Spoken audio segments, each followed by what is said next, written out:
라고 하는데요. 박근혜 전 대통령 구속 생활에 대해서 동아일보가 아침에 짧게 기사가 나왔습니다. 새벽에 주로 영안사전을 읽는다고 하고요. 일과 중에는 박경리의 토지를 읽으면서 시간을 보내고 있다고 합니다. 그래요? 일간지는 아닌데 일요신문에서 최근에 굉장히 재밌는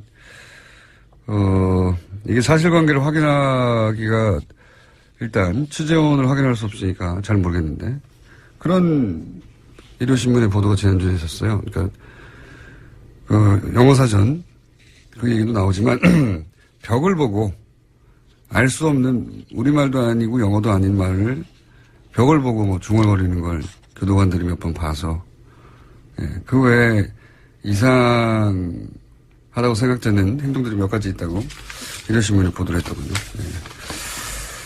네, 이 기사에 따르면 아직까지 건강에는 심각한 이상은 없다라고 합니다. 몸 말고. 예, 정신건강의학과 의사와는 상담한 적이 없다라고요. 보도하고 있습니다.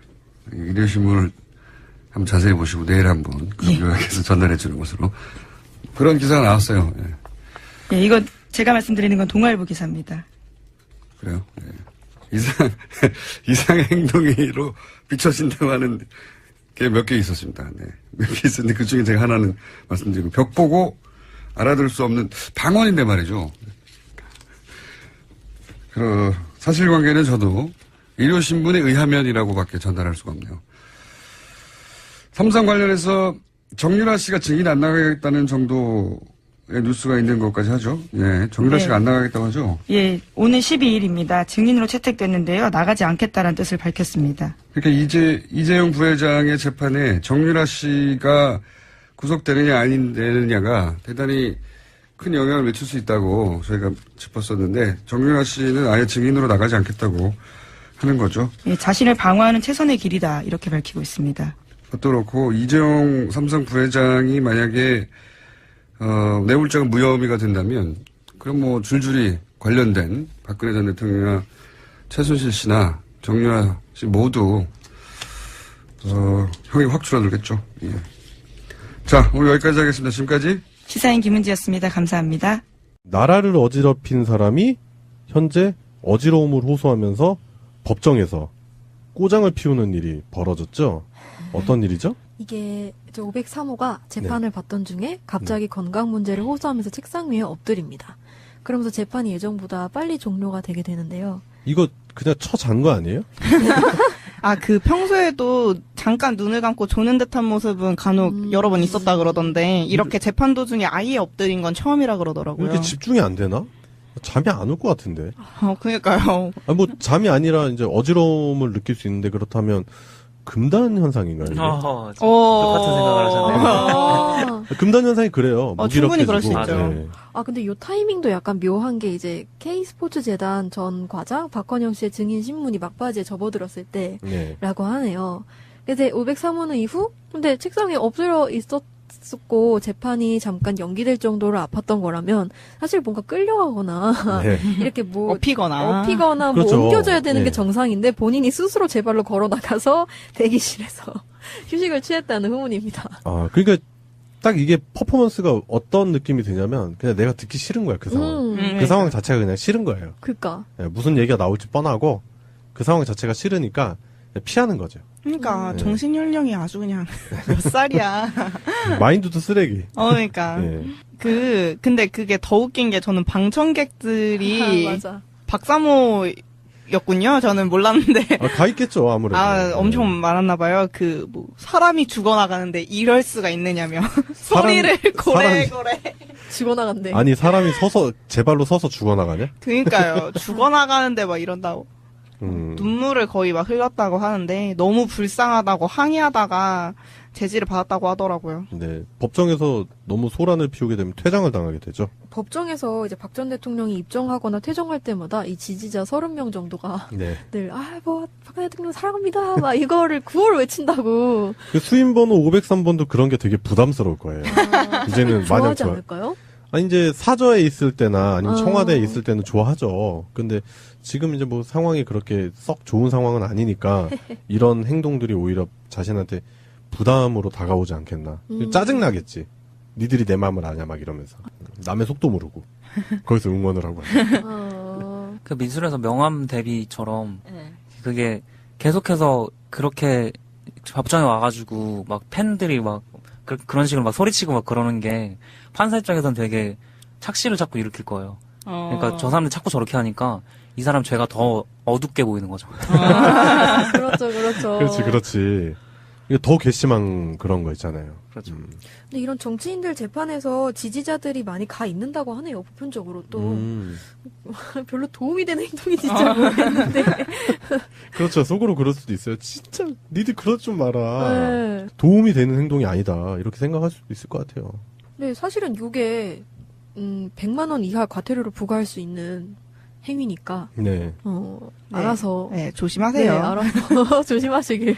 네. 뭐 물론 이제 뭐 수임번호 503번이 진짜로 건강에 안 좋거나 아니면 다른 이유 뭐 아까도 말씀드렸지만 금단 현상 그런 것 때문에 뭐 어지러워서 그럴 수도 있긴 하겠지만 그 상황에 검찰 쪽을 향해서 협박을 한다든지 그 방청객들이 그랬다며 뭐 증인들한테 죽으면 알아서 해라. 대통령이 죽으면 알아서 해라 뭐 이러면서 그건 협박이거든요. 대통령? 그죠, 문재인이 죽으면 안 되죠. 네, 걔네 마음의 대통령. 최근에 뭐 이제 정미홍이가 또 정신을 못 차리고 대한민국의 적법한 대통령은 수임번호 503번이다. 걔는 왜 그런데요, 진짜? 그게 그 사람도 이제 일종의 관심병인 것 같아요. 제가 봤을 때는. 어떻게 안 그 벌금은 어느 정도 낼 수 있는 그 형편이 되는 것 같고 자꾸 그런 식으로 자기가 논란의 중심에 서고 싶은 거지. 어떻게? 그 대표적인 같은 과가 신동욱 씨. 아. 근데 언론이 신기한 게 신동욱의 얘기를 너무 많이 다뤄줘. 맞아요. 트위터 하기만 하면 그냥 맞아. 그 사람이 뭐라고? 기사가 엄청 떠요. 그전에는 그렇게 안 다뤄주다가. 그 사람이 뭐라고? 허경영이랑 합당한 것도 안 다뤄주다가. 이제 와서. 그러니까 저 안 다뤄져서 그것도 몰랐네요. 그렇죠. 예, 하여튼 뭐 그런 부분. 만약에 재판부도 방청객들의 행위가 이제 도가 넘는다 싶으면은 그런 부분에 대해서 강한 법적인 잣대를 적용시켜야 되지 않겠나 그런 생각이 들고요. 예, 그리고 뭐 503번이 우리 방송을 절대 듣진 않겠지만 나라를 어지럽혔는데 자기 자신 몸 어지럽다고 그런 식으로 꾀병을 부리고 재판을 회피하고 그런 못난 자세 좋지 않습니다. 맞아요. 차라리 그냥 펜이라도 세우세요. 펜을 안 줘서 그런가? 펜을 안 줘서 뭔가 펜이요 이렇게. 뭔가 할 게 없는 거야. 변호사도 마침 또 펜을 안 들고 왔네. 어떡해. 들고 왔는데 들고 왔네. 들고 왔는데 좋은 거 막 몽블랑 이런 거 세우기가 좀 안 그렇잖아요. 세워지는 거. 그때 곡선이라서. 보석 청구 가능성이 있다. 그래서 보석 청구를 하려면 또 이유가 있어야 되잖아요. 그래서 뭐 질병이나 건강 등의 타당한 이유가 있는 경우에는 신청이 가능한데요. 흔히 말해 병보석이라는 거잖아요. 그래서 박근혜는 아플 예정이다. 그래서인지는 모르겠으나 오늘자 뉴스에 나온 거에 의하면 구치소에서 음식을 많이 남겼다. 소화장애 초기 증세가 있다. 뭐 당연히 소화장애가 있겠지. 근데 뭐 이거가 이제 아프기 위한 수순인가? 이제 곧 그 열감기와 비슷한 그 해외 순방만 갔다 오시면 알았던 그 병들 있잖아요. 거기와 같은 증상이 드러나시겠죠. 모종의 금단 현상으로 인해서. 뭐의 금단이 잘 몰라. 근데 아무튼 식생활이나 장복하던 어떤 것들을 못 드시게 됨으로 인해 갖고 생기는 어떤 신체상의 변화로 병보석을 요구할 만큼 어떤 그 심각한 의료적인 상태가 만들어질 수도 있겠다 싶은 생각이 들어요. 그래서 보니까 지금 오늘 아침에 다른 언론들을 보면은 지속적으로 나오고 있는 이야기가 박근혜 변호인단 바꾼다는 이야기가 계속 나오거든요. 사실은 제가 봤을 때는 바꿔 써야지. 일단은 그걸 바꾸려고 하는 문제가 변호사들의 문제가 아니고요. 지금까지 박근혜 태도 문제라고 저는 보거든요.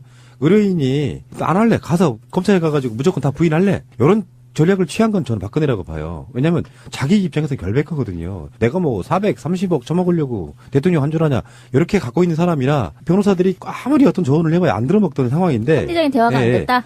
근데 이제 내부적으로 나오는 이야기가 저는 그렇게 보는 거죠. 지금 박근혜 변호인단들 중에 TV에 스포트라이트 받고 있는 사람 유영하거든요. 유영아? 그게 유영아가 원래 트위터 같은 데서 그냥 일배식거렸던 놈으로 유명한 놈이야, 원래. 근데 그 유영아에 대해서 다른 변호사들이 씹는 게 있다는 거야. 아, 박근혜를 뭔가 변호하기 위해서는 유영아급으로는 안 돼 하고 지들끼리 씹고 있다는 거예요. 그런 보도가 나왔는데 내가 봤을 때는 보석을 위한 일종의 사전 정지 작업이라고 저는 보는 겁니다. 변호사 바꾸는 거하고 보석하고 직접적인 관계가 있나요? 관계가 있는 게요. 네. 박근혜 그 주력 변호사 그룹들이 이 법조계에서는 변방들이에요. 그렇겠죠. 네, 법조계에서 완전 변방. 왜 그러냐면 박근혜를 따라다니면서 공천받아서 정치하려던 인간들이 지금 변호사하고 있는 거거든요. 맞아요. 그러다 보니까 이 사람들이 검찰이 박근혜를 수사하는데 출두해서 수사를 받는 거 보고 상식적으로 대부분의 99% 이상의 법조인들은 박근혜가 구속될 거다라고 예상을 했는데 변호사들만 구속되지 않을 거라고 예상을 했어요. 그랬고 이